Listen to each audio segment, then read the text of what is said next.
Israel का कभी दुश्मन रहे मुस्लिम देश मिस्र ने हमास को धोया। यूनाइटेड नेशन में इजराइल हमास युद्ध के बीच बहस। एशिया में हो रहे ऐसे युद्ध को लेकर भारत को वीटो दिलाने में हलचल तेज। दोस्तों, सबसे पहले तो अब कोई भी मुस्लिम देश इजराइल हमास विवाद के बीच में कूदने से बच रहा है। 2-4 देशों को अगर छोड़ दिया जाए तो आप इससे भी अंदाजा लगा सकते हैं कि मिस्र, जिसे इजिप्ट भी बोला जाता है, वह कभी इजराइल का कट्टर दुश्मन था और दोनों के बीच भयानक युद्ध हुआ था 1970 और 80 के बीच में। और आज वही मिस्र अब इजराइल का साथ दे रहा है। जी हां, आपको बता दें कि हमास गाजा के लोगों की उसने अब अपने देश में एंट्री बंद कर दी है। अब वे गाजा के लोग सोच रहे थे कि जब इजराइल अटैक करेगा तो वे मिस्र चले जाएंगे, तो उस मिस्र ने गाजा को धोखा देकर इजराइल का साथ दिया है। इसके अलावा इजराइल से जो सटे मुस्लिम देश है उसके बारे में इजराइल के साथ क्या कुछ रिलेशन पास्ट में रहा है और अभी क्या है, इसके बारे में हम आपको आगे जानकारी देंगे। लेकिन उससे पहले भी आपको बता दें कि अब इजराइल को यूनाइटेड नेशन ने कुछ ऐसा दिया है जिसके बाद इजराइल भी भड़क उठा है। लेकिन इन सब के बीच अब भारत को वीटो देने की बात की जा रही है, क्योंकि चीन, रूस 2 एशियन देश हैं जो खुद युद्ध करते हैं और शांति व्यवस्था के नाम पर तो वे शून्य हैं, और वे क्या ही दूसरे ऐसे एशियाई देशों के बीच युद्ध का निपटारा करेंगे या ऐसे युद्ध को होने से बचाएंगे। अब भारत के वीटो के लिए डायरेक्टली बात हो रही है और हाल ही में रूस ने भी यह साफ साफ कहा था कि भारत वीटो का प्रबल दावेदार है। लेकिन चीन इसमें अड़ंगा डाल रहा था और अब देखना यह होगा कि अब भारत की वीटो पर फिर से किस तरह से वहां पर कुछ पेश कर रहे हैं बाकी 193 देश। इसके अलावा आपको थोड़ा सा डिटेल में बताते हैं कि इजराइल और यूनाइटेड नेशन के बीच क्या कुछ बातचीत हो रही है इससे युद्ध को लेकर। संयुक्त राष्ट्र ने इजराइल को उस आदेश को वापस लेने को कहा है जिसमें उसने 11 लाख लोगों को उत्तरी से दक्षिणी गाजा जाने के लिए कहा है। उन्होंने कहा अगर ऐसा कोई आदेश दिया गया है तो उसे तुरंत रद्द करना चाहिए। अगर ऐसा नहीं होता है तो त्रासदी के हालात और भी भयानक हो जाएंगे। लेकिन इजराइल का कहना है कि गाजा पट्टी खाली करने के आदेश पर यूएन की प्रतिक्रिया शर्मनाक है। संयुक्त राष्ट्र में इजराइल के दूत ने कहा कि इजराइल गाजा के लोगों को पहले से सावधान कर रहा था ताकि हमास से युद्ध के दौरान उन लोगों को कम से कम नुकसान पहुंचे जो बेकसूर है। जबकि पिछले कई साल से संयुक्त राष्ट्र हमास को और अधिक हथियारों से लैस करने की कोशिश में आंखें मूंद रहा है। उसने हमास की ओर से और आम नागरिकों और गाजा पट्टी पर होने वाले हमलों पर भी ध्यान नहीं दिया, लेकिन अब वो इजराइल के साथ खड़ा होने के बजाय उसे नसीहत दे रहा है। संयुक्त राष्ट्र का कहना है कि 11 लाख लोगों की यह आबादी गाजा पट्टी की आबादी की लगभग आधी है और इतने लोगों का दक्षिणी गाजा की ओर जाना इतना आसान नहीं होगा। इसमें लोग हमले का शिकार भी हो सकते हैं। अब आपको बताते हैं कि इजराइल का बाकी मुस्लिम देशों से कैसा रिलेशन है। सऊदी अरब की बात करें तो इजराइल और सऊदी अरब के बीच औपचारिक राजनयिक संबंध नहीं रहे और वो फिलिस्तीनी मुद्दे का कट्टर समर्थक रहा है और सऊदी अरब का आधिकारिक रुख 2 स्टेट सॉल्यूशन और फिलिस्तीनी लोगों के अधिकारों के समर्थन में बना हुआ है। यूएई की बात करें तो यूएई ने 2020 में अब्राहम समझौते के जरिए इजराइल के साथ संबंध सामान्य कर लिए थे। यूएई के इजराइल के साथ आर्थिक संबंध भी मजबूत है, जबकि फिलिस्तीनी मुद्दे पर भी वह चिंता व्यक्त करता रहता है और वह भी 2 स्टेट सॉल्यूशन का समर्थन करता है। कतर की बात की जाए तो यह अक्सर दोहरी भूमिका में रहता है। एक ओर तो यह इजराइल के साथ भी संबंध बनाए रखता है तो दूसरी ओर यह गाजा पट्टी को आर्थिक मदद पहुंचाकर हमास का समर्थन भी करता है। इसलिए झगड़ों में अक्सर मध्यस्थ की भूमिका निभाता है।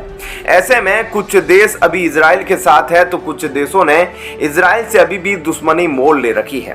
तो मिस्र जैसा देश अब इजराइल का साथ दे रहा है। क्या कहना है आपका इस खबर पर कमेंट सेक्शन में जरूर बताइएगा। इजराइल जंग के बीच भारत करेगा कुछ बड़ा जिससे दुनिया के सभी देश मांगेंगे मदद। इधर हमास के ऐलान से डरी पूरी दुनिया। क्या हमास को अब रूस कर रहा खुले तौर पर सपोर्ट। इजराइल हमास युद्ध बदलेगा महायुद्ध में। रूस, अमेरिका, भारत, पाकिस्तान जैसे देश भी इस युद्ध में हो सकते हैं शामिल।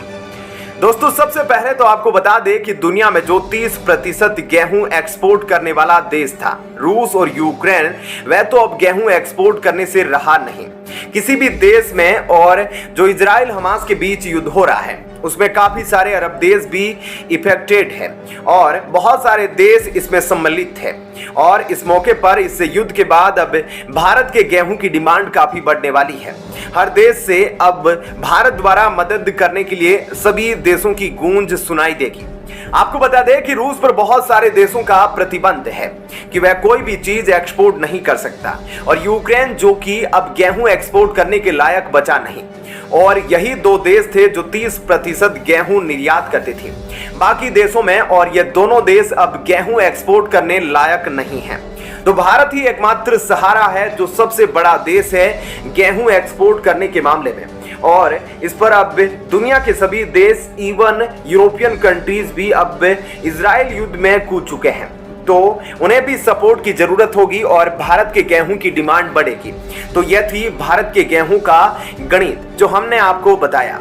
इसके अलावा अब हमास ने जो ऐलान किया है दोस्तों, उससे अब पूरी दुनिया डरी हुई है।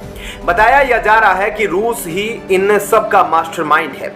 सोशल मीडिया से पता चला है कि रूस यूक्रेन युद्ध जो चल रहा था उसमें यूरोपियन वेस्टर्न कंट्रीज को इस युद्ध से हटाने के लिए ही इजराइल पर रॉकेट दागे गए ताकि अमेरिका, यूरोपीय देश सभी की नजर रूस यूक्रेन युद्ध से हटकर उधर पड़े और रूस अपनी आर्थिक स्थिति को फिर से अच्छा कर सके। और इन सब कर्म की वजह से ही अब यह सब कुछ हो रहा है। और हमास ने क्या ऐलान किया है उसके बारे में अब आपको थोड़ा डिटेल में बताते हैं। दरअसल हमास ने अब एक होश उड़ाने वाला ऐलान करते हुए कहा कि हमास जानता है कि लगभग सभी मुस्लिम देश उसके समर्थन में उतर गए हैं। यहां तक कि Canada, Bharat, Australia, America, Britain और जर्मनी जैसे देशों में भी हमास के समर्थन में रैलियां निकाली जा रही है। ऐसे में हमास ने मुस्लिम देशों और दुनिया के सभी मुस्लिम लोगों से कहा है कि वे फिलिस्तीन के बॉर्डर की तरफ एक बड़ा मार्च निकालें। हमास ने दुनिया भर के मुस्लिम लोगों से कहा है कि वो फिलिस्तीन की तरफ बढ़े। हमास के इस ऐलान ने कई देशों में हलचल पैदा कर दी है और हैरानी की बात तो यह है कि भारत में कई जगह फिलिस्तीन के समर्थन के लिए कई लोग सड़कों पर उतर चुके हैं। और ऐसे में पाकिस्तान भी इस दौरान कुछ घटिया हरकत कर सकता है। लेकिन हमास के इस ऐलान के बाद फ्रांस पहला देश बन गया जिसने हमास समर्थकों के खिलाफ डंडा उठा लिया है और फ्रांस ने हमास समर्थकों को दौड़ा कर मारा है। इस युद्ध से बाकी आतंकवादी संगठन जैसे अल-कायदा और पाकिस्तान में जितने भी आतंकवादी संगठन हैं वे सब मोटिवेट जरूर हो रहे होंगे और वह समय दूर नहीं जब भारत पर भी इस तरह से अटैक किया जा सकता है। कश्मीर के लिए, क्योंकि भारत पहले कितना बड़ा साम्राज्य था, उसमें पाकिस्तान था, अफगानिस्तान था, बांग्लादेश था, सभी देश एक थे। लेकिन धीरे धीरे जाति के आधार पर, धर्म के आधार पर ये बंटते गए और आज भारत कितना छोटा हो गया है। इस बात में भी बहुत सारे विवाद है। कश्मीर विवाद तो उधर कभी बांग्लादेश द्वारा भी विवाद देखने को मिलता है। तो इन सब के बीच कुछ न कुछ आतंकवादी गतिविधियां अभी से ही प्लानिंग जरूर कर रहे होंगे और इस पर भारत सरकार को ध्यान देना चाहिए और भारत सरकार को अपनी मिलिट्री पावर कैसे बढ़ानी चाहिए, आप कमेंट बॉक्स में जरूर सुझाव देना।